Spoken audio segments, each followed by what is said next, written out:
Bonjour à tous, très chers frères pasteurs, serviteurs de Dieu, prédicateurs de l'Évangile. Vous êtes les bienvenus ce soir, on vous accueille dans cette réunion, ce moment que nous passons avec vous dans notre programme Leaders Live, notre deuxième session pour l'année. Et nous allons continuer à faire confiance au Seigneur pour l'œuvre du Saint-Esprit dans nos vies, pour qu'il nous montre clairement son plan, sa volonté, et que nous puissions être encouragés à mieux servir le Seigneur dans le ministère. C'est ça le but de ce programme Leaders Live. Et aujourd'hui, je vais vous parler sur le témoignage du pasteur. C'est-à-dire votre témoignage, le témoignage que vous avez, le témoignage que j'ai, que je peux partager, le témoignage que vous pouvez partager. Et je crois que c'est très important d'avoir un témoignage.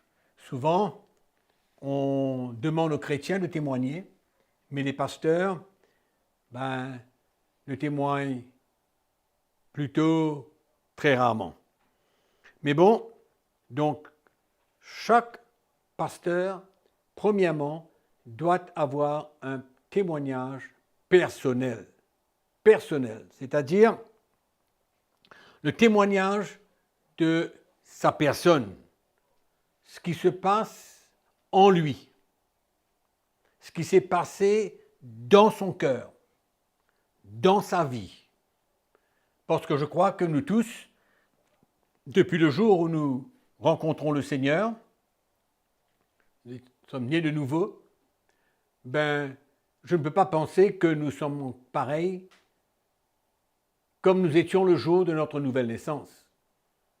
Il y a bien un travail de Dieu, il y a bien une œuvre de l'Esprit qui doit se passer dans notre vie, dans notre cœur, la main de Dieu. La manifestation du Saint-Esprit pour nous changer si nous le voulons bien, pour nous transformer à l'image de Christ, pour nous former, afin que nous puissions devenir vraiment un serviteur et pouvoir glorifier le Seigneur à travers notre vie, à travers ce que Dieu fait dans notre cœur. Je crois que nous tous, en tant que serviteurs de Dieu, nous avons vu des grands miracles où Dieu pourvoit à nos besoins. Nous avons vu des miracles de guérison dans notre vie. Nous avons vu l'intervention de Dieu dans nos vies pour recevoir toutes sortes de bénédictions. Tout ça, c'est très bien. Et bien sûr que tout cela porte gloire au Seigneur, glorifie Jésus, parce que c'est son intervention, parce que c'est lui qui a agi. Et donc, en témoignant ces choses-là, cela porte gloire à Dieu. Mais, combien plus important, combien plus profond, quand chaque pasteur peut témoigner du changement qui s'est passé et qui se passe dans sa vie.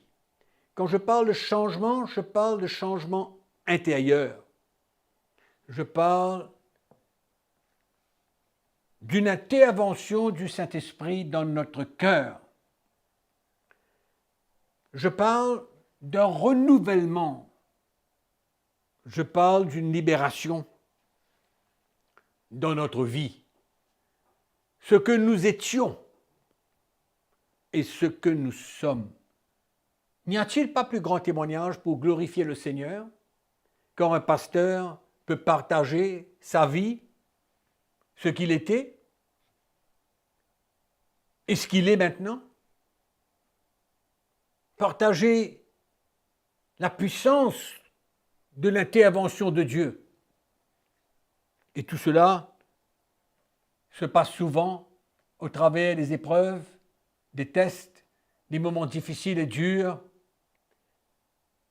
Et quand on permet à l'Esprit de Dieu, dans ces moments, de faire une œuvre, un travail, un brisement dans notre cœur, et c'est ça qui nous change.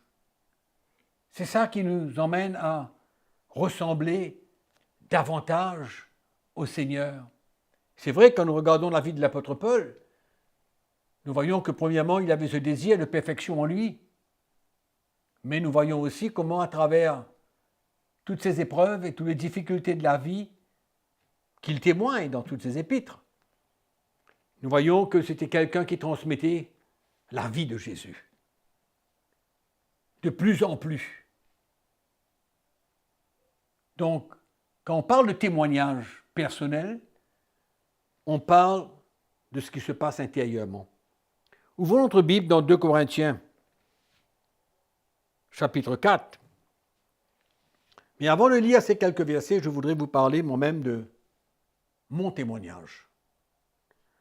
Pendant les années de ministère, j'étais marié, j'avais 2 enfants, je partageais l'Évangile beaucoup, j'évangélisais beaucoup dans mon pays, à l'île Maurice, et nous avons vu des grands miracles. C'était le temps de mouvements charismatiques que beaucoup peut-être n'ont pas connu, mais c'était un mouvement de la manifestation de la puissance de Dieu. Nous avons vu des guérisons, le salut, des hommes et des femmes être sauvés, des guérisons extraordinaires.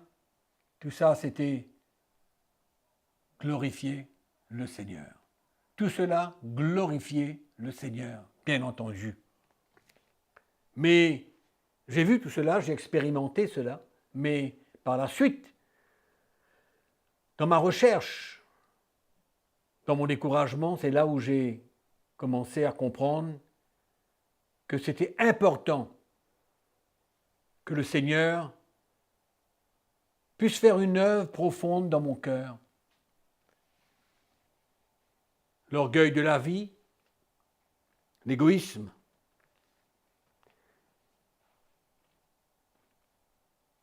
et ma relation dans mon mariage avec mes frères, les anciens de l'Église, il y avait beaucoup qui avaient besoin de se passer.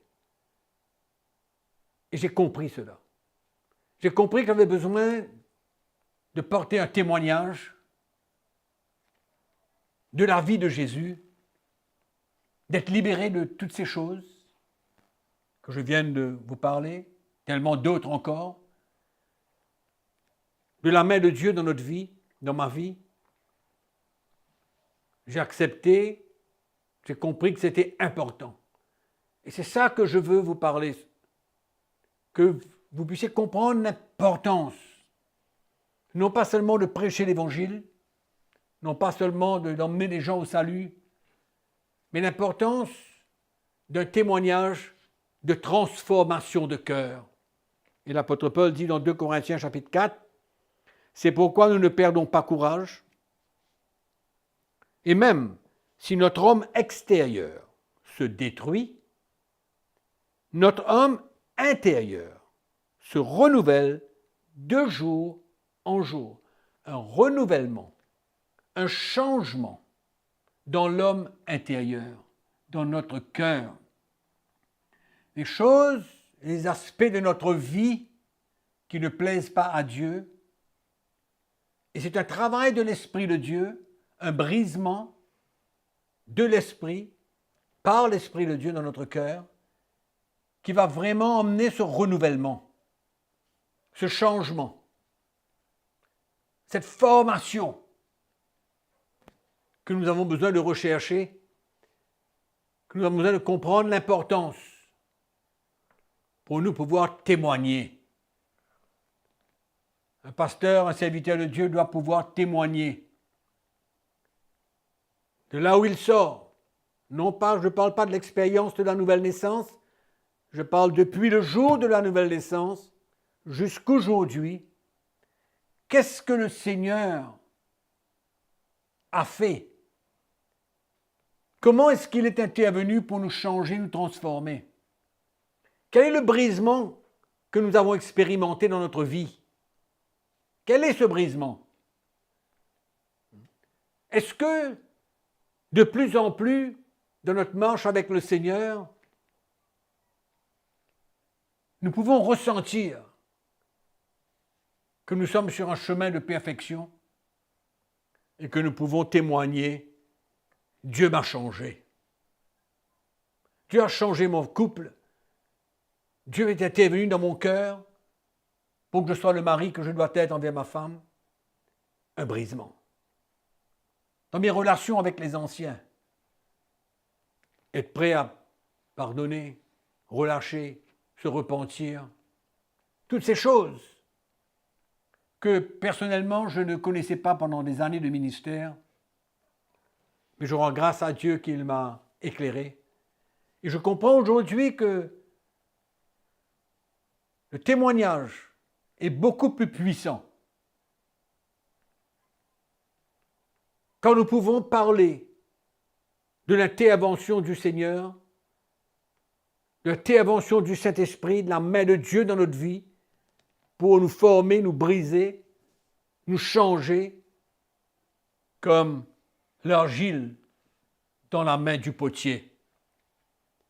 C'est cette œuvre de l'Esprit dans notre cœur que nous avons besoin de pouvoir témoigner. Et non seulement témoigner, mais que le peuple de Dieu puisse ressentir le changement dans notre cœur, notre caractère. Nous avons besoin d'un changement. Nous avons besoin d'une transformation intérieure. Et Paul dit au verset 17, « Car nos légères afflictions du moment présent produisent pour nous, au-delà de toute mesure, un poids éternel de gloire, parce que nous regardons non point aux choses visibles, mais à celles qui sont invisibles. » Donc ça, ces légères afflictions produisent pour nous, au-delà de toute mesure, un poids éternel de gloire. Pourquoi? Parce que nous avons permis à l'Esprit de Dieu, dans ces moments,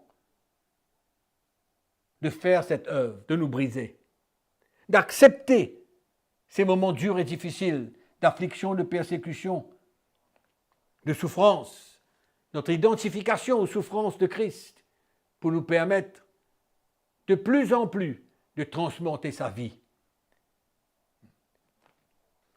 Quand nous mourrons à nous-mêmes et que nous sommes prêts à perdre notre vie, c'est ça qui va emmener le changement. Mais quand nous préservons notre vie, quand nous gardons notre vie, nous ne permettons pas à l'Esprit de Dieu de nous changer, de nous briser, de nous former. Et c'est ça qui est important aujourd'hui.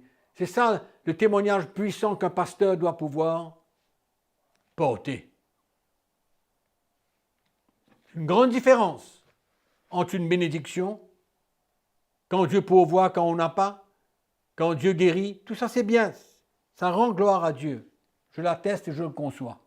Mais l'œuvre du Saint-Esprit dans notre vie personnelle, ça c'est puissant.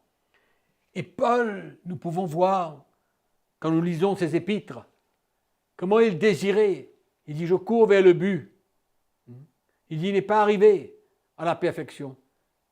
Mais il comprend que c'est quelque chose d'important.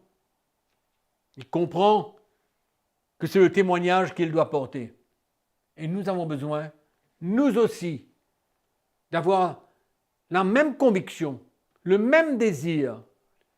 Et quand Dieu fait cette œuvre dans notre cœur, quand sa main est dans notre vie, et qu'on le ressent, et que par la suite, on voit le changement dans notre cœur, on voit le changement dans notre vie, n'est-ce pas glorieux? N'est-ce pas un témoignage extraordinaire et puissant? Un serviteur de Dieu, un pasteur ne peut pas rester le même. Nous avons besoin de progresser dans notre marche, progresser dans notre maturité spirituelle.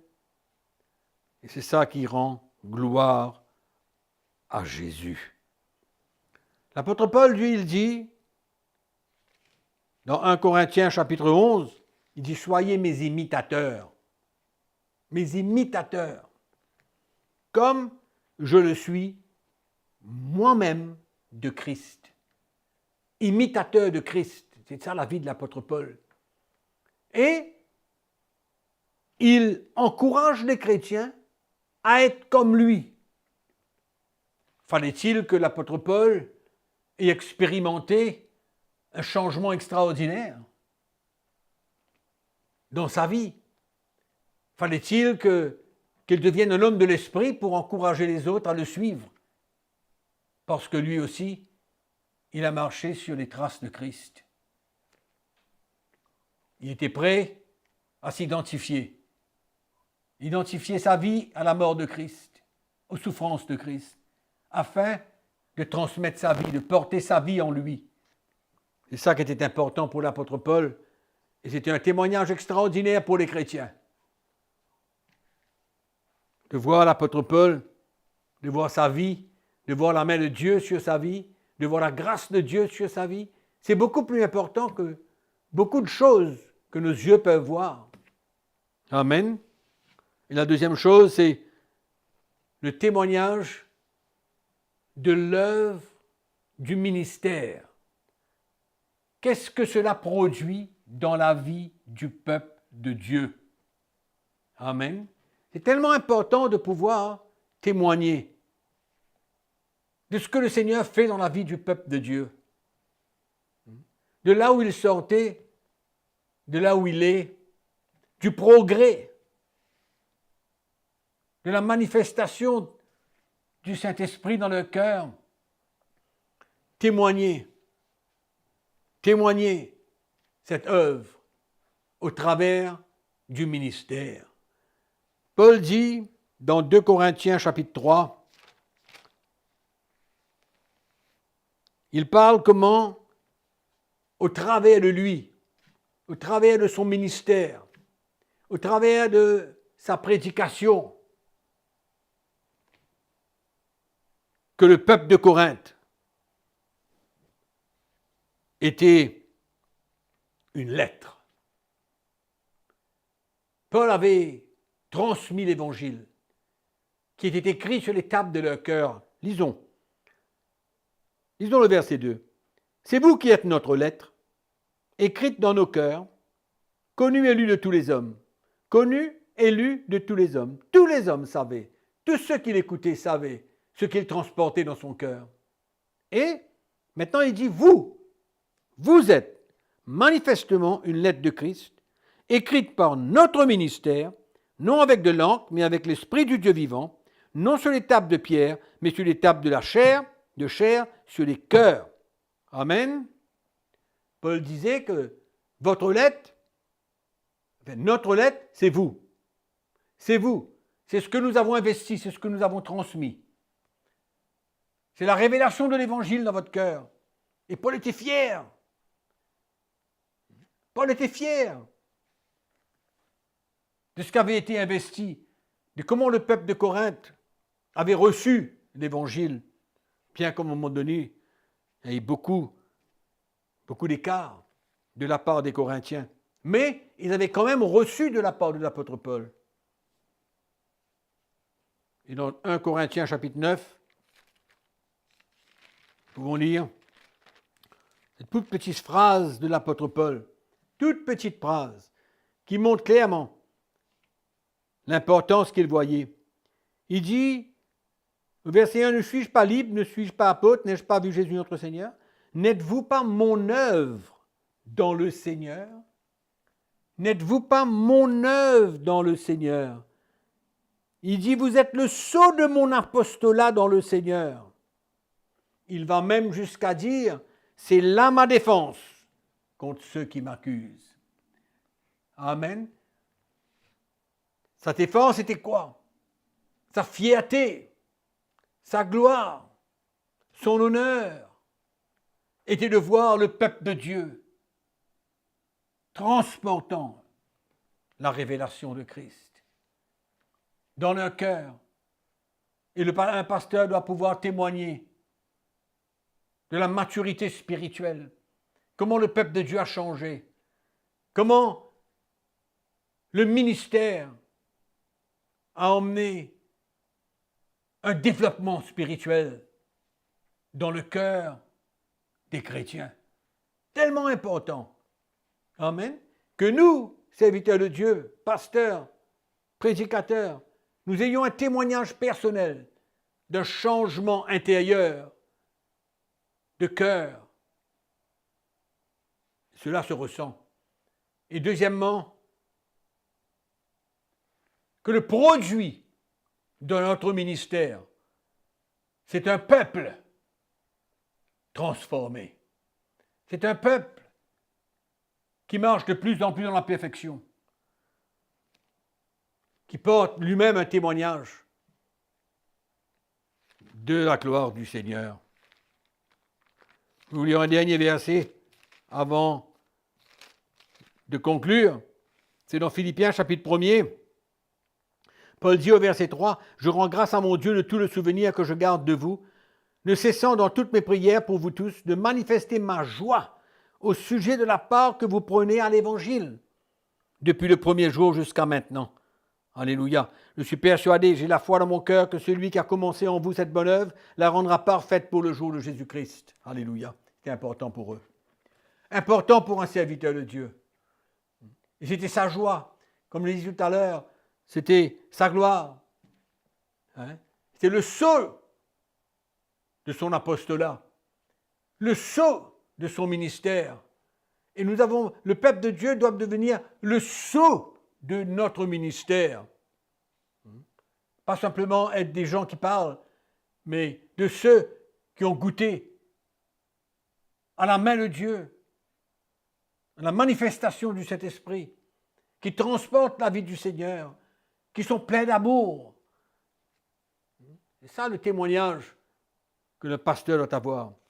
Le produit de l'évangile que nous prêchons est bien sûr le produit de notre vie personnelle. Pour conclure, je vais vous parler un petit peu de comment beaucoup de pasteurs cherchent des titres, cherchent d'être reconnus, et beaucoup d'entre eux qui ont des sites web, ils sont contents, ils sont heureux, ils se plaisent, parce qu'il y en a beaucoup qui les suivent sur leur site web.